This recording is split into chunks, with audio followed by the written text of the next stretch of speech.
gentlemen, thank you for joining us. This is Pastor Rosemary coming to you from Ansara Angels Ave.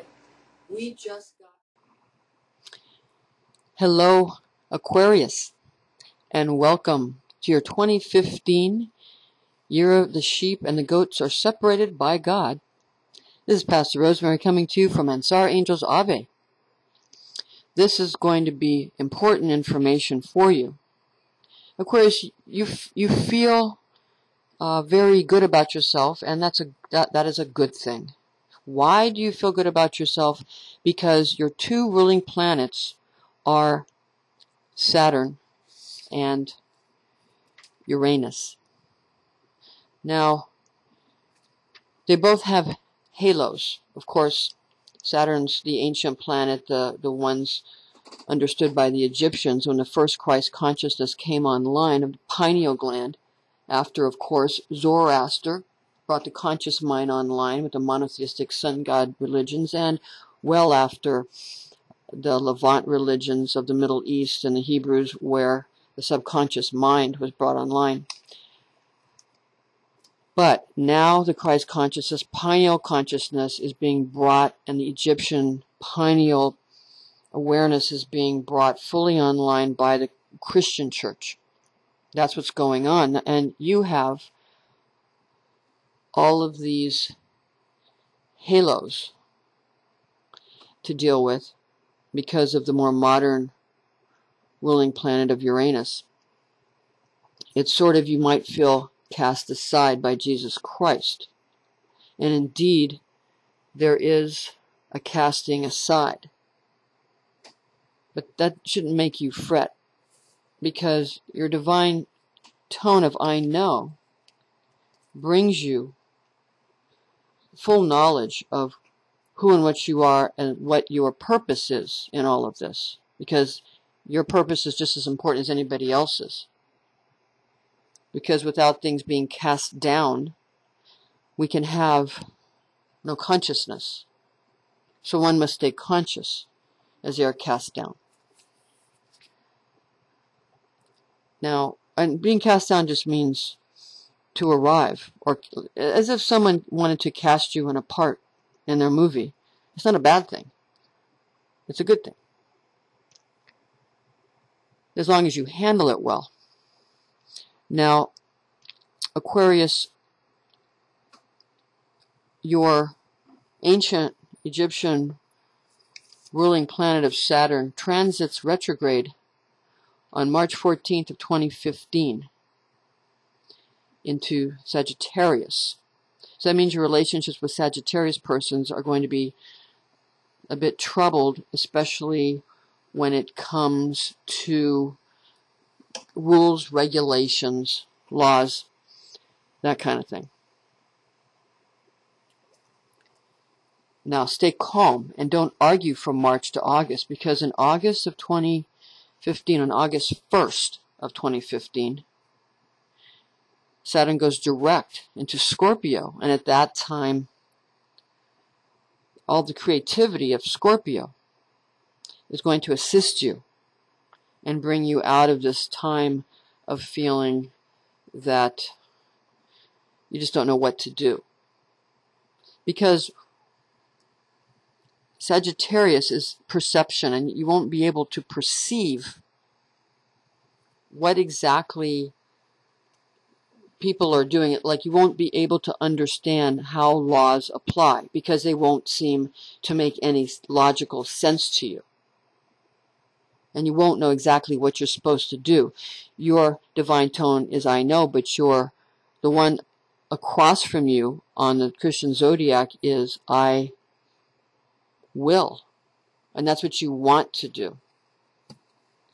You want to learn how to impose your will.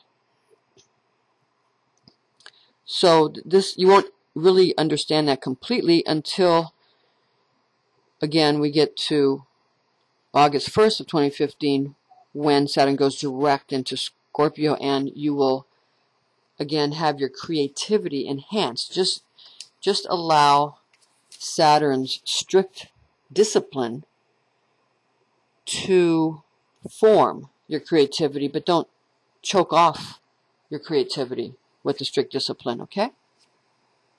So again, if you want to avoid confinement and you want to avoid problems, don't argue from March to August of 2015. Don't argue. Now, Aquarius, your other halo is the planet Uranus, and that goes, let's see, yes, it transits retrograde on July 25th into Aries. The ingress is Aries. Retrograde, though. So that means that knowing who and what you are is going to be confusing for you. Now this will clear up on December 25th, Christmas Day in 2015, when Uranus goes direct into Aries. Now that's going to help you know exactly who you are, but the problem is it's also going to increase the chance of war, both in your life and globally. Now, Christ told St. Peter, what you hold true on earth, I will hold true in heaven. Christ told St. Peter, what you hold true on earth, I will hold true in heaven. So you may understand that you play a very big role in making sure there isn't some kind of horrible war or horrible situation, or at least tone it down, on December 25th of 2015, when again your ruling planet of Uranus goes direct into Aries. So be very aware of your importance and be very aware of your power and strength, and use it wisely. And use your sense of justice and law, temper it with some compassion, or it's going to get very bad. Seriously. Your Christian Kabbalah gematria for Aquarius are twofold. The number 8 brings the non-compliant rebel Lucifer to then force him into control of authorities, loops, and recidivism. Recidivism. That's the gematria of Saturn. Now the gematria of Uranus is 37. The Christian Kabbalah gematria, which exalts extremist ideals of hyperactivity and social networking addictions, or extreme isolation and avoidance of any and all forms of technology. So these are the things you're going to have to deal with. But in your attempts to lock extremism down, you risk becoming an extremist yourself. Temperance in these matters. Temperance. And stop confusing compassion for weakness, and you'll do fine. Okay, Aquarius, you might ask, why does Saturn in Christian Kabbalah rule both Capricorn and Aquarius? Were they just trying to find somewhere to stick things? Well, here's the answer to that. Aquarius is the day attribution or attribute of Saturn, because it's an air sign, which is masculine, which rules the day. The night attribute of Saturn is Capricorn, which is an earth sign, which rules the night. Earth and water are feminine, they rule the night. Air and fire are masculine, they rule the day. Now some people like to place things fire, air, water, earth. And that's from the most masculine to the most feminine on the Kabbalistic tree of life. However, you cannot create anything like that. Because to create things, you have to go fire, water, air, earth. Otherwise, you have no creation and no life, and you have death.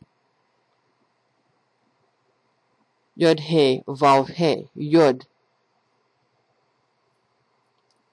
fire. He, water. Vav, air. He, the final He, earth. Yod He, Shin, Vav He. Shin, just like you interject that in between the mother and the father, and the daughter and the son and the daughter. You interject that in the middle. It's the mediator between masculine and feminine, and between parents and children. The mediator, the neutron, the mediator. The peaceful son, the mediator. You get Yeshua or Jeshua or Jesus. So, what is that shin? Interesting that shin, that letter shin, is also placed over the very land of Israel. What is the purpose of Israel? To overcome the nations which are the ego. Israel is the soul. But Israel has to resist the will to receive for the self, or the will to give, so that one can feel good about oneself as giving. Israel needs to learn to receive for the sake of the giver. That's the soul. When that happens, we have the Messianic kingdom.